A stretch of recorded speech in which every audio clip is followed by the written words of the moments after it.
This was a strange device from an alien civilization. Out of curiosity, the colonel peered inside. Suddenly, the device stirred and clamped onto his head with tremendous force. No matter how hard he struggled, he couldn't break free. White light emanated from within the device, flooding his brain with the entire knowledge of an advanced civilization. The colonel collapsed. His teammates carried him back to the base. When he regained consciousness, the medical team made a startling discovery. His brain activity had surged from the normal 10% to over 90%. Within just 30 seconds, he had covered an entire blackboard with mathematical formulas. Dr. Carter examined them and admitted he couldn't comprehend any of it. The colonel handed him a note that read, 10 equals 8. Suddenly, Dr. Carter understood. These formulas were written in base 8, not based on Earth's mathematical system. The colonel then began assembling a peculiar machine. When his colleagues asked what it was for, he spoke only in an incomprehensible alien language. He had lost his ability to communicate in English. Dr. Daniel quickly showed him the inscriptions on the alien device. The colonel immediately read them aloud. Daniel managed to grasp the general meaning. It was about preserving the legacy of a civilization. The device was actually a repository containing all the knowledge of an alien race. The text also revealed they were an ancient people and the original builders of the Stargate. The colonel found a computer and began typing code at lightning speed. Countless Stargate addresses appeared on the screen.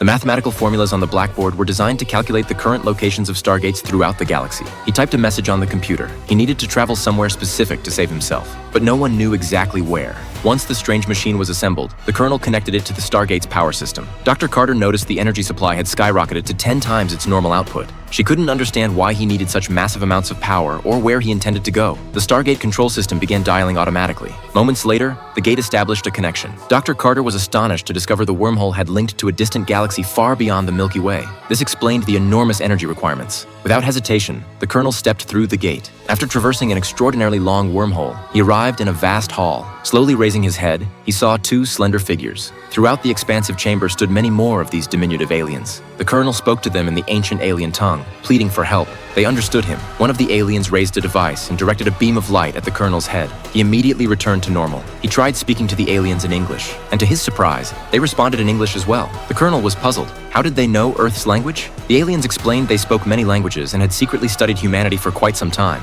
They identified themselves as the Asgard, once one of the 4 great races of the Milky Way. They were amazed the colonel had crossed galaxies to find them. They went on to say that humanity was the civilization most likely to become the 5th great race in the galaxy. The colonel shook hands with them, expressed his gratitude, and was safely returned to Earth.